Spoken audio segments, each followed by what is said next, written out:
glad you're both here today, actually. Yeah? Yeah. As opposed to the other weeks when we're not here? As opposed to all the days where you're not here. We only do this over Wednesday, the recording. It's true, and a lot can happen. A lot can happen. I have so many problems that occur to me during the week. Some of which are fit for about 5 to 8 minutes of a podcast at the beginning before it gets to its subject matter. So this week, the help I would like help with, the situation I would like help with is, it's always been my dream to run a variety television show. Oh, sure, obviously. You've never actually stated it publicly, but it shows through in all of your work. Yeah, like in my soul, I knew it to be true. Yeah, like I've always been too shy to say it out loud, but as some of my oldest friends, I know that you know, and you know that I know that you know, and I am finally in a position to where I can shop around the Aspic and Asplay hour, but I'm having some real fucking trouble with it.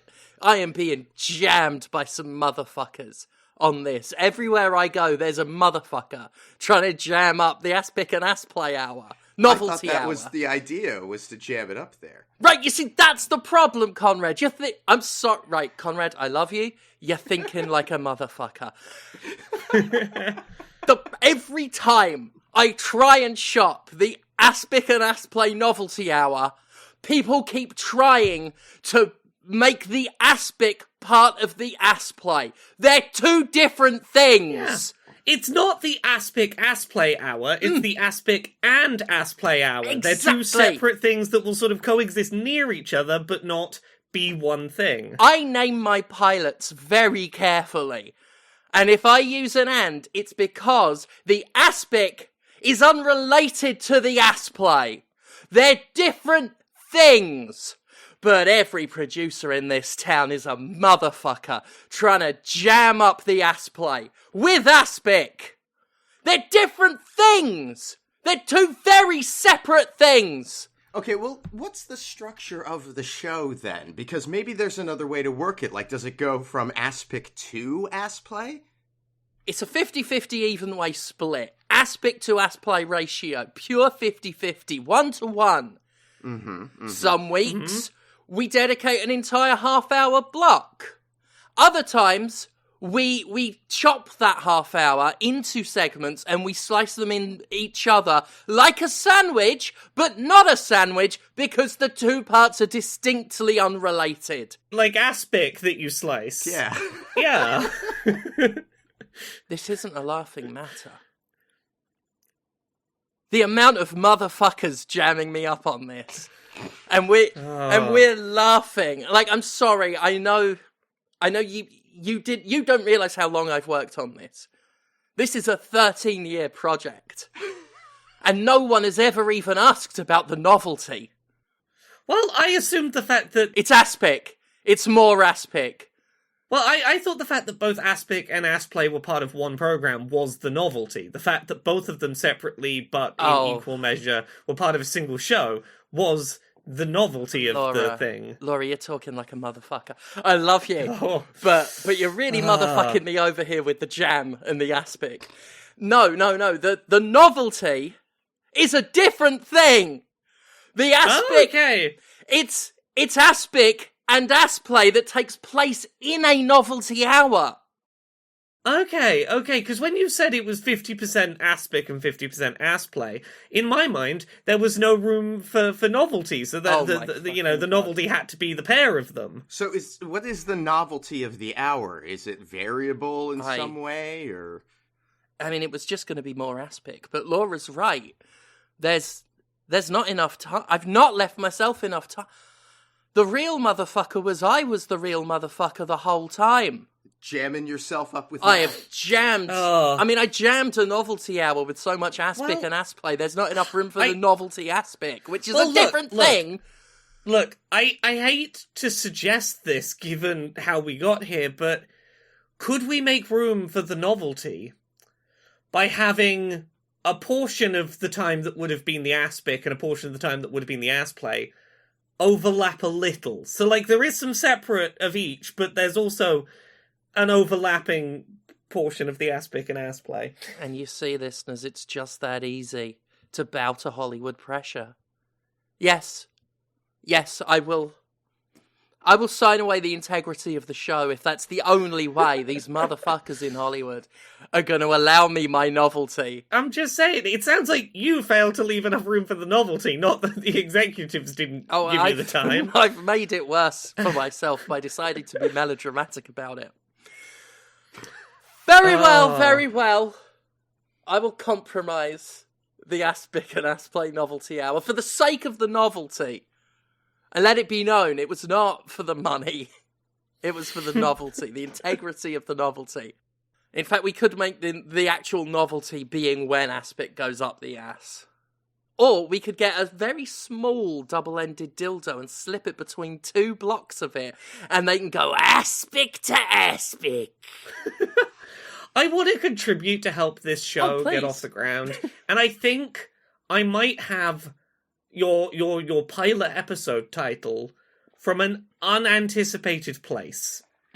This conversation has brought something back from the depths of my memory, which is, remember when I used to talk about Bethia, the woman who would send me daily prophecies by email about my being the reincarnated Archangel Michael and Not a such, day and goes the moon goddess. by that I don't think about Bethia. She lives rent-free in my head. Right? Well, funnily enough, she has a YouTube channel, it turns out. Oh my god. And she hadn't uploaded in 4 years, which to me says she's not... We could probably steal a title of one of her videos for your pilot and not get in too much trouble. Because your pilot episode is going to be called Always Expect the Unexpected with Uranus. It's done. That's marketable. That's entertainment. Right? Isn't that a good marketable, if you're gonna have to compromise and, have some overlap between the aspic and the ass play, at least have a good title that alludes to that. Those moon goddesses, they're really... And I mean, this is a full moon tonight. Amazing. Right, that's it. That's my bit. Welcome to Podquisition. We're here. I know. We've seen and done and heard about video games and stuff. Far and wide. They've happened. Yeah. Some might say too many video games happened this past week. I mean, you played too many. You played a mountain of them. I played a little bit of a lot of things, because it's that week where, if you wish to do so, you can sit down and watch hour upon hour of advertisements and maybe come away with a handful of interesting looking video games. And I did that thing what I do, where I sit and watch all of them on stream while going, oh my god, I'm dying, too many video games, my brain is soup now. But I did come out of it with some cool looking video games. So that's something. That is something. Yeah. I watched the Devolver Showcase. Yeah. What did you make of this year's Devolver Showcase, starring Conrad Zimmerman? This morning, I watched it. Well, somebody had made a mention of to me somewhere about them having someone who looked like me on there, and I can kind of see it, Not a lot, but occasionally out the corner of the eye, I go, Conrad? Nope, sorry, not Conrad. Yeah, just a little smidge of you in there. Yeah, and I mean, I miss Imagos, but I also feel like the Imagos presentations that Devolver did were so powerful they distracted from the games. And this is a little more low-key creepy. It's self-contained. It doesn't have to do the same things to top itself the next year. So I think this is the better approach, even though I enjoy it less. I really enjoyed this one because, for anyone who's not seen it, it really captured the feeling of, do you remember that one Tears of the Kingdom trailer from a year ago that people were passing around, where it was just a man coming home from his very depressing job, having his very depressing train ride home or bus ride home. His wife goes up to bed the second he arrives home. He doesn't even get to see his wife. And he sits down and fumbles about not playing Tears of the Kingdom very well and just about smiles. It was a weird art house thing that Nintendo put out that was weirdly unsettling. I remember that. This had the same vibes. It was a really accurate presentation of the Zelda fanbase. I'm very much joking. It had that trailer's vibes in ways that I appreciated. Well, but it also, what's interesting about it is that it is one of the more true to life advertisements. Like maybe it's not that dour for people, but it is very much, I'm an average person going to my job and coming home, and I'm going to play a video game for a few hours. I'm going to play Tears of the Kingdom and maybe smile a little bit. Like, that is so many people's even singular experience with terrible video games. Choice. Why? Well, if they wanted to be accurate, he'd have put on Aliens Fireteam Elite and then smiled through the pain.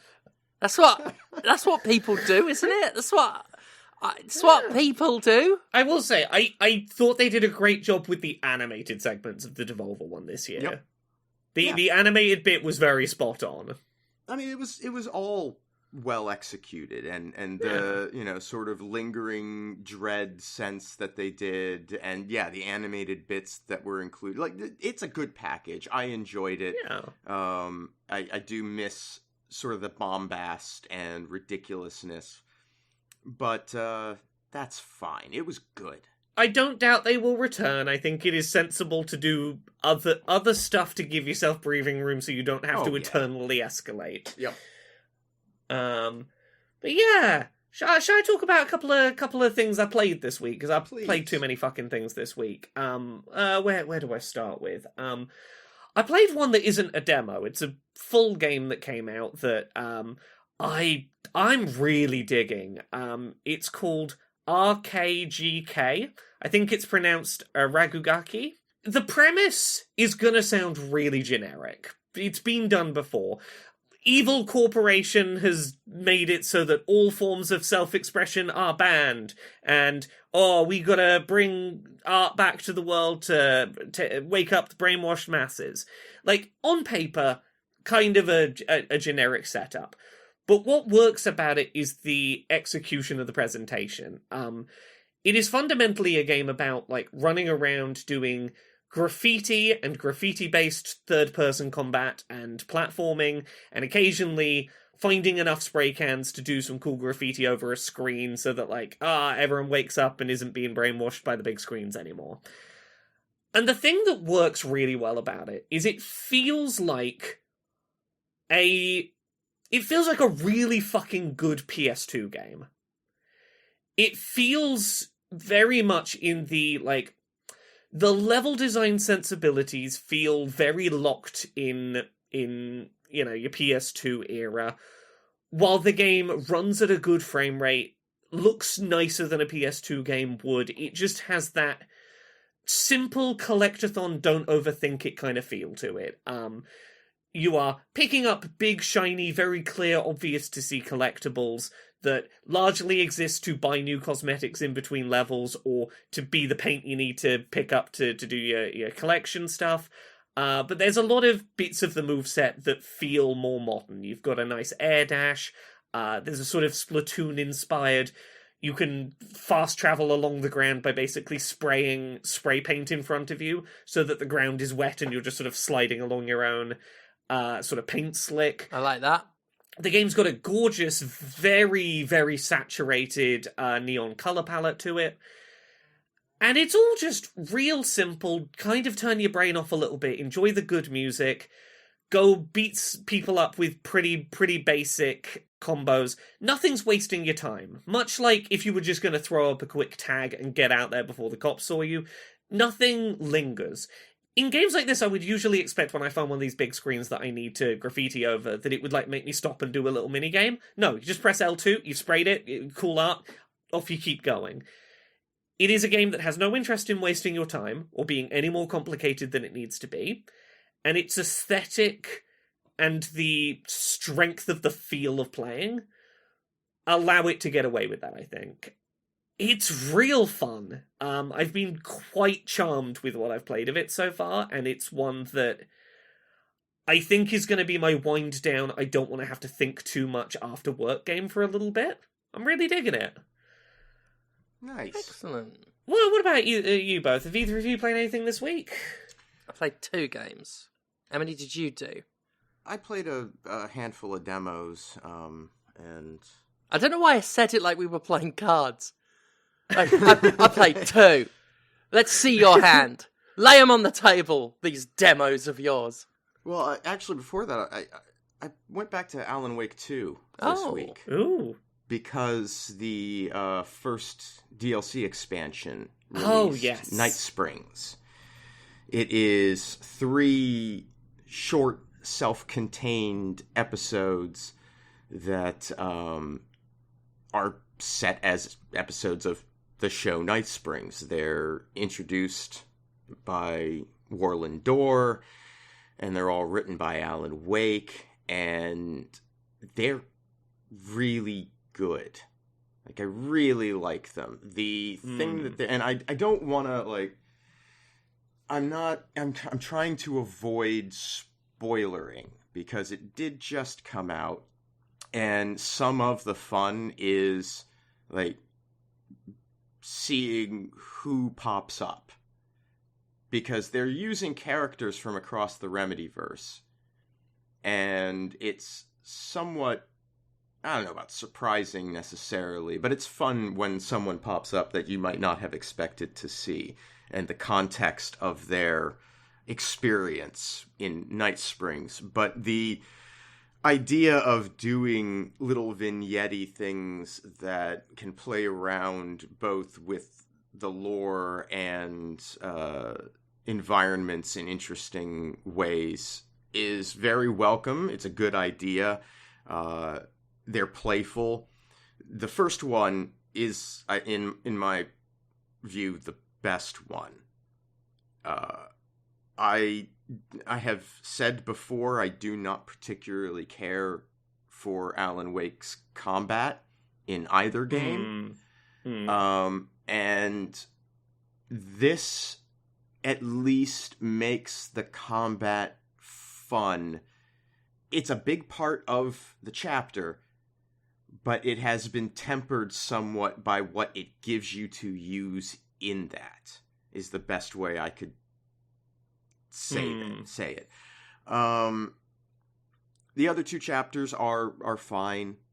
They're weird. The writing is pretty funny in all of this. I liked it. I still haven't finished the 3rd one. I'm struggling with trying to figure out what the puzzle is, exactly how it works, or, if I find the information that I need to progress. But I have really liked this sort of shift in pace, and it's given them the freedom to be extra weird in more playful, fun ways than sort of the dour seriousness of Alan Wake. Insists upon using that strangeness in contrast, or it has to fit within the mold of the horror story. These are not horror stories. Pretty good. Pretty good. If you were thinking, I was surprised they did this first, and I guess I shouldn't have been. But I sort of expected the other expansion, the Lake House, I believe it's called, to be released first, and that one is supposed to sort of extend the narrative in Alan Wake 2 to encompass an area that was closed off previously. But no, we got this instead, and it was a bit of a surprise drop, and it's quite good. If you have Alan Wake, it is definitely worth considering. Yeah.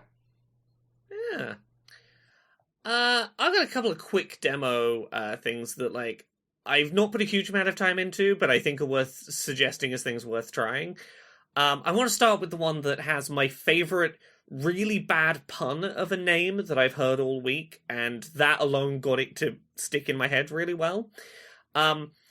This is a roguelike dungeon crawling game in which you are using a claw machine to pick up things that are going to be part of your build. And it's called Dungeon Clawler. It's a really forced name. So, you are playing as this little furry humanoid little person, and it is essentially a deck-building roguelike, where instead of trying to hope that randomly your selected bits of your card... You know how you would just be trying to draw the right cards to make your deck builder work? Here, you have a bit more control because you are seeing a claw machine with all of your little power-ups you essentially deck built thrown in it. And if you can be good at the claw machine, you can get the things you want when you want them. Jesus, this is sounding like so much my thing. Right, it's stupid, and like I think what it does well from what I've played is the claw is pretty good at getting like more stuff than you need.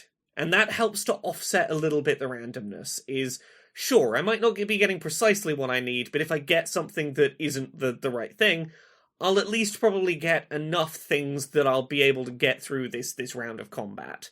It is a really stupid little fun game that is scratching something very similar to early Luck Be a Landlord in my head. This looks incredible. This looks like exactly something I'd enjoy. It's really stupid and silly and quick-paced, and I'm having a really good time with it. It's one of the ones on this list that I am most eager to get playing when it's fully out. I'll throw a couple of other ones out quick. Do you remember that game a little while back, Rain on Your Parade? Where you played as a cloud, just fucking up everyone's day? Oh, I vaguely recall, yeah. Yeah, those devs have a demo for a new game called Just Crow Things. And it's very similar. Now you're a crow, you can eat food and then shit it out on people's heads. You can sort of dive bomb people. Go do chaos as a crow. The premise of why you're doing it seems... it's there. Your grandmother gave you some cosmetics. Some of them were sunglasses. Some other crows with cooler sunglasses beat you up and stole your sunglasses. Now you've got to prove you can be a big, scary, badass crow so that they'll respect you enough to give you your sunglasses back. It feels so similar to Rain on Your Parade in that here is just a series of little objectives. Fuck with people's day. This time there is at least conceptually a reason why you're doing it. It is a different set of mechanics. It feels very similar to the last one, and I am enjoying it for the same sort of reasons. Another one that, like, I wasn't surprised I enjoyed, but there's a demo now for What the Car, which is the new game from the What the Golf, What the Bat people. Here is one set of mechanics, and we will do silly little variations on it over and over. No idea sticks around for too long. The difference is this time you're playing as a car with 2 human legs. Are you looking at the car with his little legs? I haven't even looked yet. You just said it. He's a car with a happy little face and 2 human legs with little trainers on, just scuttling about. Brilliant. And while very much this was what I expected in terms of like, hey, like every 30 seconds, here's a new idea, we'll iterate on it 5 or 6 times and then just fuck off and go do something different. The thing I want to say about this one is this car has human legs and yet feels like it controls better and more naturally than most cars in kart races. And I'm annoyed that they've made this feel better than cars that have wheels feel. The ease with which you can just, like, without having to do any buttons, naturally move in and out of very good feeling drifts. Why are these people not making a serious kart racing game? They're apparently very good at it, but they're using that power to give a car 30 legs and have it roll on its side. There's a couple of demos. Steph, what about you? What's something you've played this week? I'm currently playing a game called Google Image Search Car with Human Legs. Yeah? Have you seen any good car with human legs? Oh, there's some fascinating options. Some horrible AI ones. I don't like those. No, I see what you mean about car with human legs. Yeah, a lot of them are horrible AI ones, but there's a nice gif of one with little arms as well, jumping like a frog. Now, go look up What the Car. What the Car's got good legs. Just very Thomas the Tank Engine, but car with legs. That is a lot more charming than anything I found just Googling car with human legs. That isn't upsetting to look at so much. Well, there are some images that... so I just found the one with the rocket on the car's arse and the giant legs coming out the sides. That's a bit disturbing. Oh, yeah. Amazing. Don't worry, that mechanic will exist for about 15-20 seconds and then never be seen again. Oh, perfect. Because that's the way this game works. You do an idea, it's cool or it's weird, and it's like, okay, before you have time to have an opinion, we have more ideas. Looks amazing. I have not had as much fun as either of you this week. Oh. I hesitate to even say I've played games. I have grinded in games this week. Two very, very different experiences. So I have grinded in Killer Klowns from Outer Space, and I've grinded in V Rising. Killer Klowns from Outer Space, just get that one out of the way. It's another one. It's just another one. It's exactly what I thought it would be.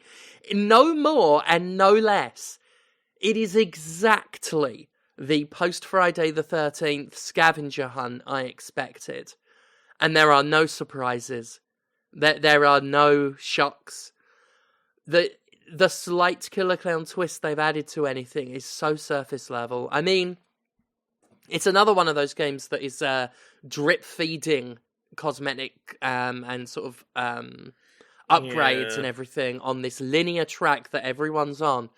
And even the unlockable stuff isn't very good or different. Like, you unlock one clown character model, there's only like a handful of classes, and they're what denote the base model. But the way you customize the base model, it's pathetic. Every model has like 4 or 5 different hairstyles that all are usually shared across characters, and they're unlocked after massive amounts of grinding. The face paint, you can change face paint to a slightly different colour. A slightly different colour of eye makeup. Like, no customizable noses or outfits or anything. The stuff you'd expect. It really nails the vibe of a schlocky B-movie as weird and stupid as Killer Clowns from Outer Space. To have a team of clowns that all look exactly the same. Mm-hmm. And even if one of them has any cosmetic variants, it is something as stupid as a slightly different coloured hair, slightly different coloured eyeshadow. So they still fundamentally look the same. It's so drab. I'm stunned at how boring they made alien murder clowns. The cosmetic issue is a problem, but at the same time, it could have been such an asset to this game. Oh yeah, it's just indicative of the overall problem. No imagination. There's none. It's exactly Friday the 13th, with a few concessions made to the IP, which does not fit that type of game.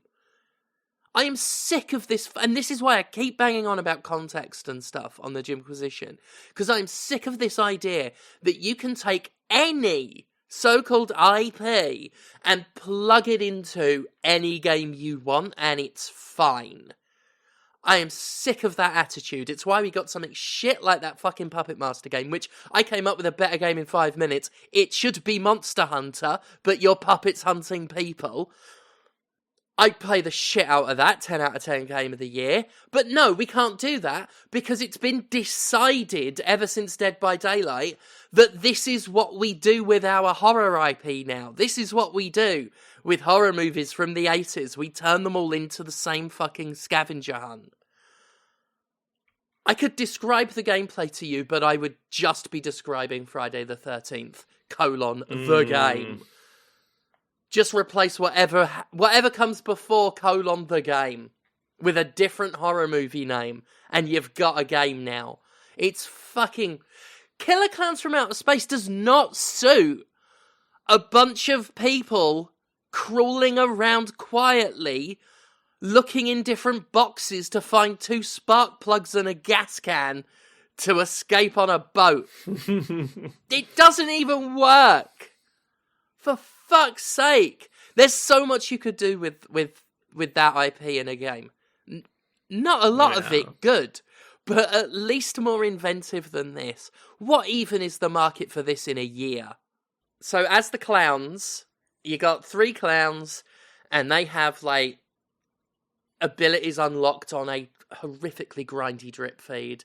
I played for hours and hours and hours and unlocked one new class that can make a little balloon dog to sniff out humans, which is a cute idea. But it is just they'll put an aesthetic trapping over an existing idea, and they won't even fully commit to it. It'll just be the bare minimum. It'll just be, there is a very basic balloon dog. It barks. Joke over, I guess. Stuff from the film is in it, like using a shadow puppet to kill someone. That's a fatality cutscene. That's not part of the game. If you want to kill a player, you incapacitate them, you hold a button, and then a cutscene plays of your clown killing them in one of your pre-selected cutscenes. But yeah, you just wander around, humans trying not to make noise. You make squeaky noises with your shoes. You can kill them outright, or you can shoot them with one of your guns that turns, wraps them in candy floss and hook that up. And why am I even bothering? It's another one. Can we stop? Can we do something else? Evil Dead, right, did not have a great history of games, but it had a history of games, some of which were decent, all of which were at least trying to do something interesting. They were trying to tell an interesting story, or they were fucking around with gameplay in some way. And yes, a lot of it was bad, but we didn't need the Evil Dead game we got, 2 years ago? That was just a more asymmetrical multiplayer. It just, it doesn't work. Tonally, mechanically. Yeah, I mean, look, I'm not a multiplayer kind of dude, and so none of that ever appeals to me. And that's kind of a shame, too, because I'd like to play some games in horror franchises that I like, I understand Puppet Master does have a single-player mode. Oh, wow. That's so generous. Yeah. But yeah, so, but I would like to see something else, yeah. It'd be nice, because it has just been the same thing over and over and over again. And, it used to be, when Friday the 13th was announced, I looked at it and I thought, wow, that's not going to be for me, but people are going to fucking love that. It was a good idea that fit the franchise. Exactly. And now one of these comes along and I see the trailer announcing it and I'm like, oh, well, I hope whoever is interested in this is happy, I guess. Yeah. I'm no longer excited for the prospect of people being happy about it because it's going to be the same fucking shit. Yeah. And there's loads of people like yourself who, care about these. How young do they think the average diehard fan of Killer Klowns from Outer Space is? And does the age of that person lend themselves to playing online with a bunch of children? It lends them to having the possibility of having the income necessary to be able to become a whale for don't worry, there's plenty of DLC and all. Yep. The only, unique, interesting outfit options for anyone, human or clown, is all found in the fucking DLC.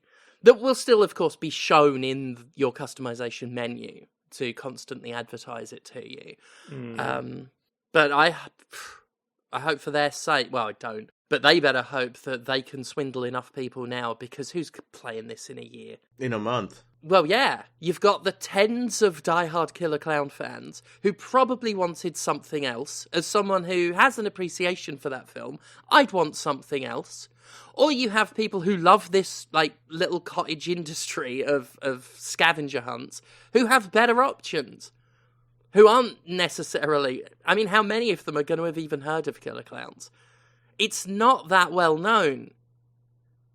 A lot of the really famous horror franchises are becoming more obscure now. It's 2024 current year argument. Mm-hmm. How many fucking people care? They don't think about the long-term audience, even the short-term. How many people are playing Puppet Master now? Because the last I checked, it was not fucking many. Their numbers fucking plummeted because it wasn't just a bad game. It was a bad game nobody fucking asked for. Puppet Master fans like myself do not want another slapdash fucking asymmetrical multiplayer. And asymmetrical multiplayer fans do not want one that bad. Can we do just something else before we get to Gremlins? Because you're obviously one of you people. It's Warner Brothers. They've already put Spike in Multiverses. Warner Brothers is not going to leave that unfiddled with. And if we must have a Gremlins game, can it please come after this fad is over? Please. It's going to be Hobgoblins or Ghoulies next. Like, the fact we even got to Killer Klowns already just screams desperation. Like, are we really scrabbling for available IP already? Like, fuck off. Oh, What the Car was done by the Sneaky Sasquatch people. Sneaky Sasquatch was good. Yeah, they do good stuff. I think it was. Oh yeah, there's a picture of the car from What the Car being ridden on by the Sasquatch from Sneaky Sasquatch. Yeah. Oh, that's adorable. Right. It's a good one, Yeah. that. What about you, Comrade? You say you've been playing some demos this week? I did play a handful of demos. Couple of sequels. Wizard of Legend has a sequel coming, and there's a demo for that out. It's a pretty quick, aggressive roguelite top-down beat 'em up game with magic focus. And the first one, it's funny, I played the first one obsessively for a very brief period of time up until I finished it, and then immediately seemed to forget everything about it, which was strange. It was a strange experience because I tried to load it a month or two later, and I'm like, I don't really remember any of this. Another interesting fact, Steph, one of our former colleagues, did the music in Wizard of Legend. Dale North. Really? Dale North? Yeah. Ah. Good old Dale. It's nice to see him still knocking about. Yeah, and I hope he's done the music on this. I don't know. But yeah, he's been what we are now, Conrad. Pretty busy. Yeah? We're people who are still knocking about. Mm-hmm. If anyone from those days talks about one of us, it will be, I'm glad they're still knocking about. It's true. Just another one of those midlife moments that just hit me. Do they ever stop, Conrad? No. No, because you're a tiny bit ahead of me, and I'm a little bit ahead. No, just let me know it whenever you see a light. Let me know. No. I've been listening to some terrestrial radio recently. Oh, there is a local rock radio station that's actually. All right, I'm of two minds of it. They play a lot of Red Hot Chili Peppers, an unreasonable amount of Red Hot Chili Peppers. I don't know what constitutes a reasonable amount of Red Hot Chili Peppers. Playing Soul to Squeeze once a week, I think, is a reasonable amount of Red Hot Chili Peppers for one to play. Yeah. I hear that one almost every day. That's too much. That I listen to it. And one day, I heard them do a workplace block of Red Hot Chili Peppers that included It's My Aeroplane, a song that I blessedly hadn't heard in at least 15 years. So, yeah, but... you got me wanting to listen to Red Hot Chili Peppers now. No, don't do it. Don't do it. But I could watch the music video of the cab driver dancing with flares in the tunnel. But the radio station is constantly doing things like, this record came out in 1994, 30 years ago today. And I'm like, fuck you. Mm-hmm. Fuck, no. No, I was in high school. That's not good. This was my music, and it's now 30 years old. That's a bad It's bad not cool sign. anymore either. It's not what's hot.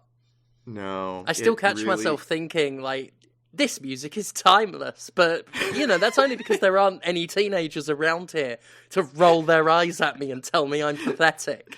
Yes, and I have As no I sit idea. here yelling, this is pulp! It's timeless! Jarvis Cocker was a modern poet! And I have no context or clue for what they're listening to either. No. Like, I'm sure it's fine. Like, I'm not one of those, modern music is bad. I'm sure it's fine. I just don't know any of it. I've heard a few contemporary songs. They're nice, and I don't think I'm allowed to like them. Right? They're listening to some nice stuff. Mm-hmm. I hear it sometimes if I'm, like, in someone's car. I'll be like, oh, that must be modern music. Like, what is that? Like, God, 2012, 2013? I watch Name That Tune and Beat Shazam because my wife and I love game shows, and those are game shows, and we're both into music. We love music. But if, there are just a lot of songs that come up and like, what is this? And these are very popular, successful songs, apparently. Or so I've been led to believe by the television. I have no idea what this is. I saw a 17-year-old YouTuber. It was a video about a Ponzi scam that he was part of. But I'm there at 17. Openly picking his nose constantly on camera. And not as like a bit. Not like part of the character. It's just that's what flies now. Mucky beggars on screen. Well, it's authentic. Mucky. I'm sorry. I've got OCD, like legit, and hand hygiene is a big problem for me. I can't be watching 17-year-olds pick their fucking noses. Motherfuckers. Jamming me up. I won't stand for it. What did you play? What did you play, Conrad? It was Wizard of Legend 2. That was it, yeah. It's more top-down action stuff. It's got a healthy bit of demo. It's very challenging. I have only cleared 30% of it at this point. It's pretty tough, and I appreciate and respect that, and I am kind of looking forward to the full game coming out. I do have one other demo that I'm just going to mention briefly. I played the demo for Amanda the Adventurer 2. I mentioned playing Amanda the Adventurer last year. It is a first-person horror game where you are interacting with a series of videotapes starring a child named Amanda who there's some dark goings on with her, and She keep her finger out her nose? Yeah, for the most part. Yeah, Good, I think good, so. Good. I think so, yeah. It was a good game, Amanda the Adventure. It was interesting. Yes, it was interesting. It had very good puzzles in it. I liked the way it did the puzzles. Didn't outstay its welcome. I never got round to it. I downloaded it on my Steam Deck, but it didn't really run on it. It is a keyboard and days, mouse experience, unfortunately, because you do have to do some typing and a way I can play keyboard mousey games without being at the computer because my back. I played it on Switch, and the Switch version was all right. Oh, okay. Oh, that'll. I don't remember how the typing bits were handled. I think it was just the Switch's built-in keyboard, but yeah, I'd forgotten that it had been on Switch. Anyway, Amanda the Adventurer 2 looks to be carrying on the tradition. It has a little demo that has a puzzle and a videotape segment, and you can do them both. If you've never had the experience of an Amanda the Adventurer game, it's definitely a first-person puzzle horror game, but it is a very good example of the form, and I'm looking forward to it. So, yeah. God, did you see... Sorry, just to quickly, but while you're talking about mascot-y horror things, the other day, I was looking on digital stores, I was looking on, I think it was the PS5 store, and I see uploaded at once 4 games called Garten of Bantan, or Ban, or something. Garten of Ban. I'll just call it that. 4 of them. A couple days later, I'm in a toy shop buying things for my adult self, and there is an entire fucking wall dedicated to this game I've only just heard of. They already had the fucking plushy deals. There's just something I've noticed, the immediacy of this stuff now. It's just become its own little, cynical industry. Oh, yeah. The game has been out for over a year. I'm not having to go at this one specifically. Right. But that's what horror is now. It's big eyes, big smile, sell plushes. You're not wrong. I'm just sick of seeing it. Like, it comes back to what I said about Killer Klowns. Like, do fucking something else. Like, just why does everything have? Because it sells plushes, I guess. Well, and this has always been this has been an aspect of the horror genre and entertainment. Anyway, you get one thing that comes out and sort of redefines what this stuff can be, and then you have imitators for years and years and years after. I mean, just look at Friday the 13th and Halloween. Most of those failed, though. It's what gets me is how this is working. Oh, how many of these do we not know about that have failed? Well, that's true. I'm sure there are hundreds of failures. Yeah. I'd be very curious about this Garten of Basban or whatever it is, like, specifically. The fact that it did just seem to pop up out of nowhere. Which might, again, speak to me being, like, old and out of touch. Well, but it's been an ongoing series that seems to have started in January of last year and continues to release chapters. So they're up to their 7th that came out in May. Fucking hell. Yeah. Just an entire wall. Right next to the Five Nights stuff, right next to the Poppy's Playtime stuff, right next to some other stuff that is the same or aping it. I'm just...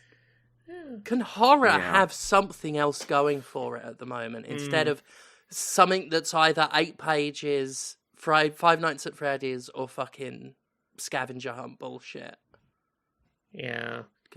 Sorry. That's alright. I got a handful of other demos that I'm gonna like very quickly rapid fire through. I think they're things worth checking out, but I won't go into too much depth on any of them. There's a game I've been following for a while that I finally got to try a demo for called Schim. I think it's pronounced Schim. All the trailers for it have been like, here is this sort of very pencil-drawn world, and you're like a little frog that is a shadow, hopping between shadows in the world to get around.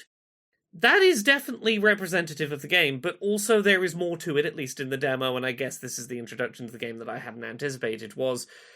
You appear to be like, I guess you're like the imaginary friend, the shadowy imaginary friend of a child. So at least at first you are sort of tethered to this child's shadow somewhat, and you can sort of hop into the child's shadow and then control the child to do sort of platforming, solving your little puzzles, but some of the puzzles you hop shadow to shadow, do your own thing. And I get the impression it's giving you this little safety net to start of. You can jump into the little kid's shadow and control the kid to do things more easily, and then something's going to happen and you're going to be separated away from the kid, and now you can only rely on the shadows cast by the world as like, oh, a car is passing, quick, that'll help me get over where I'm trying to get to. Feels very satisfying. There's like a little bit of magnetism to help make sure you fall into the shadow you're aiming for, which I think is beneficial. Really good art style, one that I definitely want to try when the full game comes out. There's a really stupid fucking game called Building Relationships, where you are a house that rolls around like you're a Katamari on an island full of houses of varying different kinds, and it is a silly... I've enjoyed some of the writing. It is a silly little go solve problems for the residents of this island who are not acknowledging the absurdity of I am just a jankily rolling house. Apparently that game is at some point getting house sex DLC, so like I'm vaguely intrigued by this concept. There's a game called Arranger, which is an interesting looking puzzle game.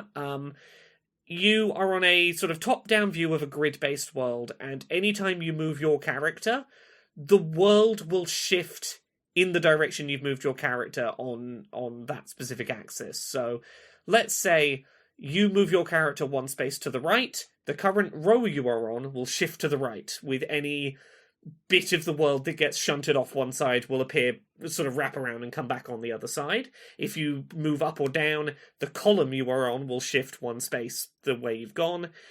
And it is trying to rearrange the layout of the world based on how you've moved to line things up how you need them. Fascinating idea, very satisfying. I don't have the visual memory for it. I love what it's doing. I can't visualize things well enough to be very good at it. There is a demo for a game called Thank Goodness You're Here, which is the new game from the Untitled Goose Game developers. Instead of being an angry honking goose, this time you are just a very, very tiny man running around slapping butts, trying to solve problems for this little English village. You are simultaneously trying to solve people's problems and also just being a cheeky little guy. Some great voice casting in it. Like Matt Berry does voices in it. There's some really fun voice work in it. It's painfully British, and I'm here for it. I like that it is an equal measure of maybe you are going to be helpful via chaos, maybe you're just gonna slap a butt and run away. And the last one that is on my radar, because like I think this might be something really fucking special when it comes out. There's a game called Mexico 1921: A Deep Slumber that has a demo that's out now. It is a sort of claymation-looking game about being a photojournalist in 1920s Mexico, trying to document a time of political unrest, we'll put it, and trying to, with your like very old manual film camera, capture these politically important moments of a nation right around the time of revolution, and trying to keep a record of what is happening without making yourself a target in the process. Really interesting writing, really interesting visual style. I love the concept. It's one of those games that even from just playing around in a bit in a demo, it feels like it might end up being one of those games that gets talked about as doing something quite important. I think it could be something pretty special, this one. That's a bunch of things I dipped my toes in this week. Did either of you play anything else? I grinded something else. Yeah, so V Rising, which is another one I was going to play on my Steam Deck. Oh, and never this has did. been on my radar. Yeah. It's... So if you want me to try a genre I've gotten sick of, make it look like Diablo a bit, and I will give it another go and enjoy it. Partially because I like those games, partially because I ain't playing Diablo again, because Activision's a bunch of abusive monsters. So yes, what they did was they took a genre I am so fucking sick of, which is the survival genre, not the Vampire Survivor type stuff, the post-Minecraft Rust, Valheim thing. I'm so sick of those things. I find them boring and slow and tedious and the same old shit. And V Rising does a lot to mask that with the top-down hack and slash Diablo stuff. And I've been enjoying that right up until about an hour in, where I already felt like I was hitting a fucking wall. And it's super hard, like prohibitively. And you've got to kill these bosses to unlock new stuff for crafting. And I'm at a really early point where I've killed 2 of the 3 bosses I need to upgrade to unlock the thing I need to research stuff so I can engage with a lot more things. And the damage output you do compared to what they do, it just seems mad to me. There doesn't seem to be proper leveling up. I may have missed that because there's so many menus. But it's all locked to gear stuff, like Destiny or whatever, like gear level. And your gear level is locked behind your progress with killing stuff. So it's like, I don't know how to deal with it. But beyond that, it's just the usual chopping down trees, smashing rocks, building. It's more fun and engaging in this perspective. I've never liked the first-person one so much. I'm terrible at spatial awareness, so I can't build well in that setting. So it's a bit more engaging, but I really do... It feels so grindy still. The survival stuff is still so apparent, and the hack and slash stuff is really kind of downplayed. Once you sort of shave off how the combat feels, it's another survival game. It's another hit trees, hit rocks, put them in the furnace or the sawmill or the thing to make more floors and walls and that whole thing. You know, clearly people still really like those games, and this was a really clever way of addressing how boring the genre has become and how saturated. I will always be happy to see an old genre, like, have someone try something new in a genre, even if I'm tired of it. And I still want to play this, but I feel like I'm going to run out of patience with it, because, yeah, it's so easy to feel overwhelmed by the combat, and outside of that, you can't even build a lot of stuff because of there are combat like beef gates in order to continue. And then there are gear gates in order to keep doing the fighting. So you're constantly just... I'm sick of survival games where I'm like, where does it end? Where does the thing to get the thing to get the thing to get the thing? What am I doing this for? And then I'll find some other player who's managed to make a fucking castle. And then I'm like, that will probably take several real-world days to get even close. And now I'm demoralized because I don't have the time. It's one of the problems with these kinds of games, because I popped back into Fallout 76 a couple of weeks ago, and I saw just the horrible, trudging, slow, grindy place I was at in like the early levels. And as soon as I found someone's massive settlement with all this cool stuff in it that I knew I would never get to, I stopped playing because I'm like, I'm never going to get to this. I don't have hundreds of hours to do this. And all this does is show me how far away I am from where I would need to be to have fun. And I'm not working that hard to have fun. Not when I can play other games that are just, fun. So yeah. Well put. That's that. I'm sure many people, I know many people love it. So don't just take my word for it. I can tell it's very well made, but I think I'm just so completely over these types of games. Yeah. Yeah. We got a couple of news stories we can do before we wrap up.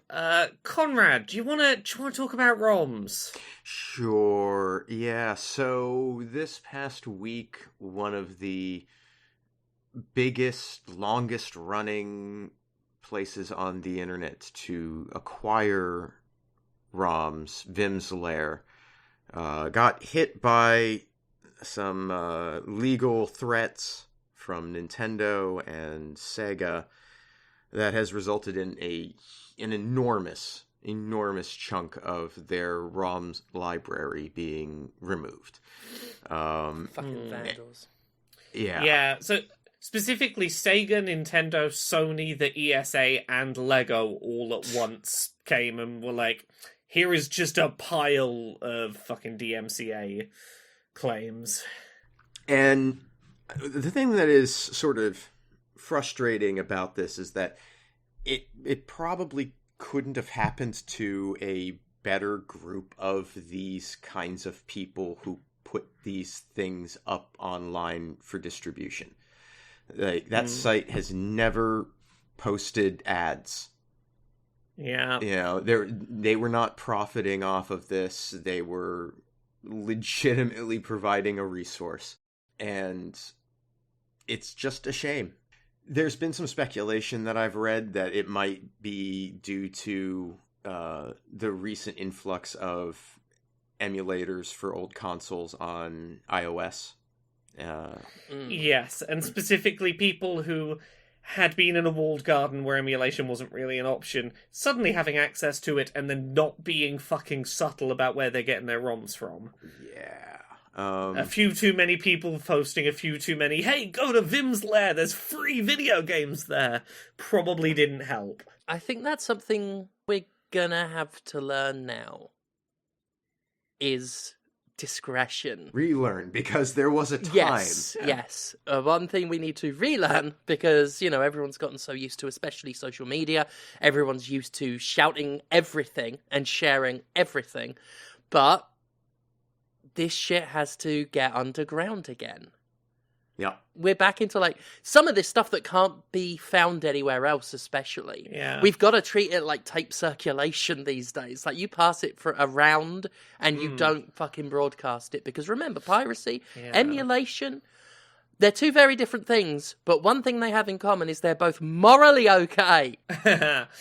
It's one of those things. I think part of it is a generational thing where there is a very clear generational divide where kids have started growing up with computers that worked well enough, they didn't need to know how, like, shit like file systems worked, and were largely using apps, where they don't have to think about shit like piracy, because streaming services, like, oh, everything's just on streaming. Where their access point for this stuff is the phone, right? Like, that's the thing. It is a completely different interface. It's a completely different experience. And if that is what you know, there's a whole lot of knowledge that comes along with the other experience that you just aren't aware of. Yeah. Exactly, yeah. I'm not surprised that might be part of where the lack of discretion around emulation has come from, is a bunch of people who didn't have to go, I've got to look around weird, shady sites and, like, protect myself because I don't know what the fuck I'm about to click on. But I do think we're heading in that direction anyway. Like, as we're watching the larger social media platforms beginning to sort of slowly implode on themselves, one after another, due to their rapacious need for engagement and ad revenue it's going to drive users further and further away from them and into more smaller niche communities, things like Discords and that sort of stuff, that it feels like we're gonna return to an older age of the internet in a lot of ways. And I'm kind of excited for that, because there were some really great things about those older days. It was harder to distribute, but there was interesting shit. And now we're having the same struggle to find the interesting shit anyway. Even though it still exists, it's still out there. It's just that the platforms that we had become dependent upon to serve us that are no longer serving us. And so, it's going to change. But I think there's hope in that we're going to get the opportunity for those people to sort of learn how to be a little more diffuse and maybe break down some of the calcified monoculture that has sort of crept into the internet. Anyway, done ranting. I'm excited. There's opportunity. We got one other story that I'm still trying to mentally process exists. IKEA is hiring better than minimum wage paid employees to work in a pretend IKEA store in Roblox. For God's sake. Well, you'd have to pay me more than minimum wage to spend any time in Roblox, so that tracks. Yeah. So this is, like, not... It's not an actual job. It's a stunt hiring thing, of course, because of course it is. But they're hiring 10 people from the UK and Ireland, who would be paid an hourly wage of £13.15 an hour, or €14.80 an hour, for a remote work position, working in a fictional IKEA in Roblox. Presumably role-playing IKEA to children so that children grow up with brand loyalty for IKEA, I guess. Okay, here's what we need to do. We need to get some fucking union organizers to creep into these roles and unionize the digital IKEA workforce. Like, there is a real opportunity here. Have you ever seen a kid watch YouTube and then turn around to you and say, next time we're out, we should buy Prime? Because I have. And it's fucking horrifying. Yeah, you can watch children, like, be sponges for advertisement in real time. And I'm pretty sure they were referring to, like, that Prime energy drink, which is showing up in videos for children. Yeah, kids aren't even old enough to fucking drink that shit. But I've got kids telling me that I need to go and buy Prime. And yes, their blue raspberry is very tasty. And yes, I'm now thinking about it and want some. But that's not the point. So here's my favourite thing about this story. I can ask the two of you some of the very important interview questions you would be asked if you applied for the job at Virtual Pretend IKEA. Are either of you ready to be interviewed for this job with real interview questions? I'm so ready. Okay, Conrad, I'll ask you this one, and I'll save the other one for Steph. Okay, Conrad, I see you're here to apply for the job at Roblox's virtual IKEA. The first thing we need to know from you, how do you feel about being turned into pixels? Mildly horrified. I'm not sure what hell-born technology that you have developed that is going to transform me into pixels, but I disapprove, and I don't think this sounds like the right place for me to work. Okay, it's fine. We've got another potential employee. Stephanie, will you please come in for your interview? Hello. Hiya. Hi. Last interview didn't go so well. It's fine. I'll ask. I've got a different question for you. What would you do if the bistro ran out of pixelated hot dogs during your shift? I'd fucking ask them to go get the 64-bit ones. What the fuck? We've got a case of 107 64-bit hot dogs going fucking idle, and you're digging around for the pixelated ones? Chop chop! Come on! You dirty pig! Wash your hands! I had a great one about the Pixels line, about being turned into a shitty fucking film. Yeah. So, yeah, if you happen to get through that application process, you could be paid £13.15 an hour to sell pretend virtual hot dogs to presumably 6-year-olds screaming at you through their microphones on Roblox. Mate, it is over 13 quid more than my fucking YouTube channel makes me. I think I'm applying because I felt good about that interview. Honestly, I feel like I'm a promising candidate. Of the candidates I've spoken to today, you were definitely the more promising candidate. Yes. You didn't decide you were a bad fit and walk out after question 1, so... Mate, that's that Steph Sterling charm. I'm going to talk to my supervisors, but I think you're in with a real shot. We'll call you, don't call us. Excellent. I can't wait to be a fucking monster. Oh, I think we're good. I think we did it. Sounds about right. Okay, thank you all so much. And Laura, you, like in Roblox or V Rising, have been steadily building and building and building and building and building and grinding away. And the fruits of your labour, can we hear of them? The fruits of my labour? Well, you can find the fruits of my labour at Laura K. Buzz pretty much everywhere on the internet. I've got that good unified branding. Laura K. Buzz on Twitter, Twitch, YouTube, TikTok, Patreon, that's the one that pays the bills, Blue Sky, Mastodon. This week I've got going up a new episode of Control-Alt-Access on Thursday. That'll probably be up by the time that you hear this. On Friday, there's a new accessibility episode going up that'll be talking about the fact that Open Dyslexic is not the start and end of conversations about dyslexia support in video games, and how we kind of need to get out of the trap of assuming that just offering that one font fixes everything for dyslexia. The big one I've got going on is I will be part of a Trans Pride authors panel happening at Waterstones Piccadilly, the big London fancy Waterstones. There is a talk going on Thursday, the 27th of June, starting at 6:30 p.m. I am on the Lived Experiences panel with a bunch of other really cool trans authors. You can come to a big-ass fancy bookshop and see me and a bunch of other authors talking about trans stuff in the fanciest bookshop in the land. So, woo! You go Google Trans Pride Waterstones. You'll find a page for it. What about you, Conrad? Where are you at on the internet? Oh, you can find me at Conrad Zimmerman on Instagram and Blue Sky, and you can hang out with me on Twitch at twitch.tv/thatconradzimmerman. I'm on Sundays, Mondays, and Tuesdays.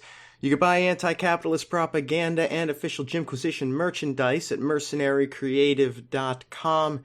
And everything that I do online gets supported through Patreon at patreon.com/fistshark. And you know who else has a Patreon? Stephanie Sterling. That's correct. Patreon.com/Jimquisition, which supports this show and the videos and everything on the Jimquisition.com, where we have a review currently of Killer Klowns from Outer Space. So you can check that out if you so please, as well as the review we did for Star Wars Hunters and How Dare It. My next wrestling appearance is July the 7th. I will be in Huddersfield, where I will be hosting Tidal Wrestling's next show. So look up Tidal Wrestling for details. It'll be at the parish. They do really good food there. I really recommend it. So yeah, pause out for summer, Tidal Wrestling. July 7th. There we go. Thank you all for listening, and we'll see you next time. Bye. Bye. Bye.